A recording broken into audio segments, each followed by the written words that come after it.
Assalamualaikum warahmatullahi wabarakatuh. Perkenalkan, nama saya Arini Iradati, NIM P17120183033. Di sini saya akan menjelaskan mengenai penambahan bahan kimia obat klorpeniramin maleat pada obat tradisional. Yang pertama yaitu pengertian. Obat tradisional adalah bahan atau ramuan bahan yang berupa tumbuhan, bahan hewan, bahan mineral, sediaan-sediaan galenik, atau campuran dari bahan tersebut yang secara turun-temurun telah digunakan untuk pengobatan dan dapat diterapkan sesuai dengan norma yang berlaku di masyarakat. Sesuai dengan peraturan perundang-undangan yang berlaku, obat tradisional dilarang menggunakan: yang pertama, bahan kimia hasil isolasi atau sintetik berkhasiat obat. Yang kedua, narkotika atau psikotropika. Yang ketiga, hewan atau tumbuhan yang dilindungi. Selanjutnya, bahan kimia obat yang sering ditambahkan ke dalam obat tradisional. Yang pertama, fenilbutazon, yang kedua, antalgin, yang ketiga, dexamethasone, yang keempat, paracetamol, yang kelima, prednison, dan yang keenam, diklofenak sodium. BPOM memperingatkan masyarakat untuk tidak mengonsumsi produk-produk jamu yang mengandung bahan-bahan tersebut, dikarenakan termasuk dalam kategori zat yang berbahaya bagi tubuh. Bahan kimia obat adalah kategori obat keras. Biasanya di dalam obat ada takaran atau dosisnya, karena kalau obat-obat itu lebih dari dosisnya, maka akan berdampak buruk bagi kesehatan kita. CTM termasuk golongan obat antihistamin dan ekspektoran. Bentuk sediaannya yaitu ada yang berbentuk tablet dan sirup. Kandungannya yaitu klorpeniramin maleat. Manfaatnya untuk meredakan gejala alergi seperti flu, gatal, dan demam. Indikasi penggunaan terapi alergi, urtikaria, pengobatan darurat, anafilaktik. Kontraindikasi yaitu bayi, anak di bawah 2 tahun, asma akut, porfiria. Dosis CTM 1/4 sampai 1 tablet sebanyak 3 sampai 4 kali sehari tergantung usia. Cara pakainya yaitu oral, yaitu melalui mulut. Efek samping yaitu mengantuk, efek antimuskarinik, hipotensi, dan lainnya. Selanjutnya yaitu bentuk sediaan obat CTM. Obat CTM yang ada di pasaran tersedia dalam 2 bentuk sediaan, yaitu tablet atau kaptaps dan sirup. Kedua bentuk sediaan obat CTM tersebut digunakan secara oral, yaitu dimasukkan melalui mulut. Setiap satu obat CTM mengandung kekuatan dosis sebanyak 4 mg bahan aktif. Pada bentuk sediaan sirup, kekuatan dosis per 5 ml sirup CTM adalah 2 mg bahan aktif. Untuk penyimpanan obat CTM, baik dalam bentuk tablet maupun sirup, ditempatkan pada tempat yang kering. Selain itu, simpan juga obat CTM di tempat yang terlindung dari paparan sinar matahari. Hal ini dikarenakan paparan sinar matahari yang terus-menerus atau terlalu lama bisa mengubah struktur kimia dan manfaat kandungan obat CTM. Mengapa CTM ditambahkan pada jamu? Dikarenakan obat CTM mempunyai manfaat untuk bisa meredakan dan mengobati beberapa gejala alergi seperti pilek, bersin-bersin, mata berair, flu, demam, dan gatal-gatal. Selain bermanfaat untuk mengatasi gejala-gejala alergi, obat CTM juga bermanfaat untuk mengatasi masalah urtikaria. Tak sampai situ, manfaat obat CTM juga bisa untuk memberikan pengobatan darurat pada orang yang mengalami reaksi anafilaktik.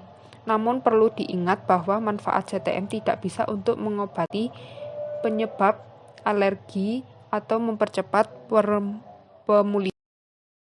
CTM yang termasuk bahan kimia obat tentunya memiliki efek samping.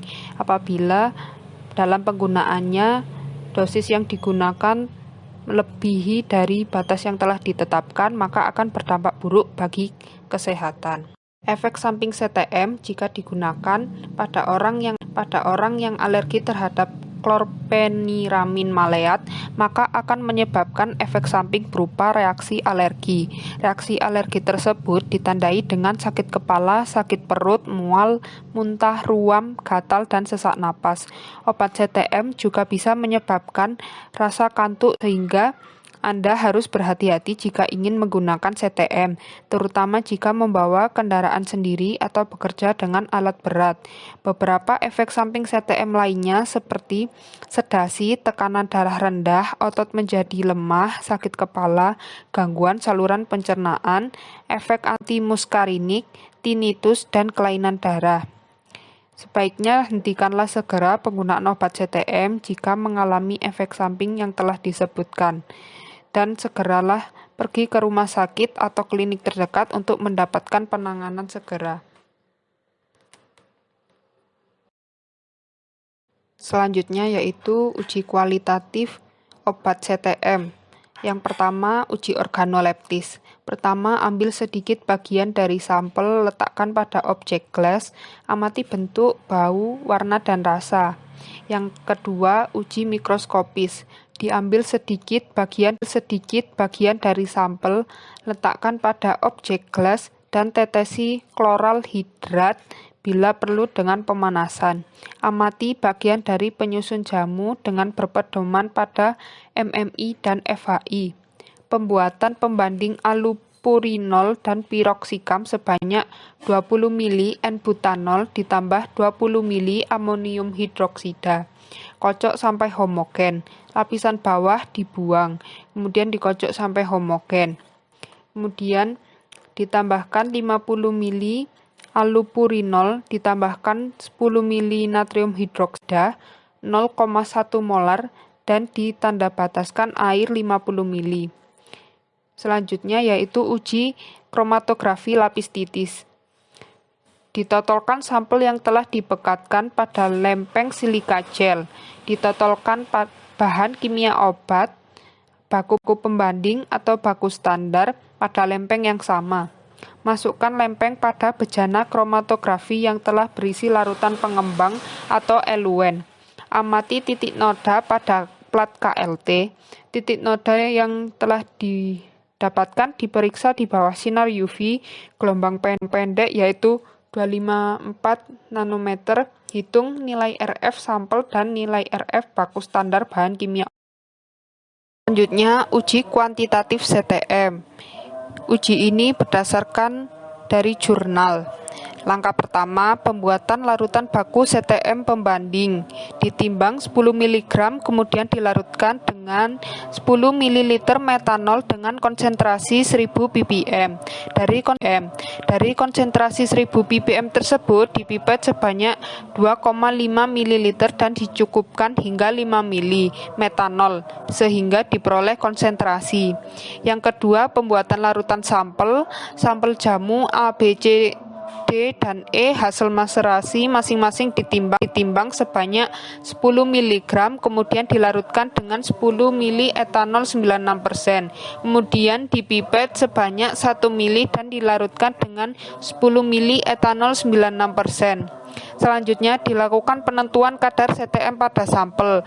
Disiapkan lempeng KLT dengan ukuran 12 x 10 cm dengan tepi atas 0,5 cm dan tepi bawah 1 cm. Dari larutan baku dengan konsentrasi 500 ppm, kemudian ditotolkan dengan menggunakan mikropipet dengan variasi konsentrasi 1 mikroliter, 2 mikroliter, 3 mikroliter, 4 mikroliter, dan 5 mikroliter. Kemudian ekstrak cair jamu A, B, C, D, dan E ditotolkan dengan menggunakan mikropipet sebanyak 2 mikroliter pada lempeng KLT yang sama. Lempeng diolesi dalam chamber berisi kloroform banding etil asetat 1:9. Noda yang bisa diamati dengan lampu UV 254 nanometer dan diukur dengan KLT densitometri pada panjang gelombang maksimum 254 nanometer dan dilakukan analisis terhadap hasil Zaman sekarang, masyarakat menginginkan pengobatan yang cepat dan minim efek samping. Pemilihan obat tradisional yang memang minim efek samping dijadikan pilihan yang tepat. Hanya saja, obat tradisional tidak mungkin bekerja seperti obat kimia. Hal ini memicu industri obat tradisional maupun obat herbal menambahkan bahan kimia obat pada produk jamunya. Sehingga pada zaman sekarang masih banyak ditemukan kasus obat tradisional ilegal yang mengandung bahan kimia obat, salah satunya yaitu CTM. Karena itu, masyarakat diimbau untuk berhati-hati dalam memilih produk jamu tradisional. Untuk mengetahui produk obat tradisional yang sudah terdaftar, dapat dilihat pada website Badan POM. Dengan demikian, diharapkan masyarakat lebih teliti dalam memilih produk obat tradisional dan terhindar dari bahaya jamu berbahan kimia obat. Sekian pemaparan materi dari saya. Apabila ada kurang dan lebihnya, saya mohon maaf. Terima kasih. Wassalamualaikum warahmatullahi wabarakatuh.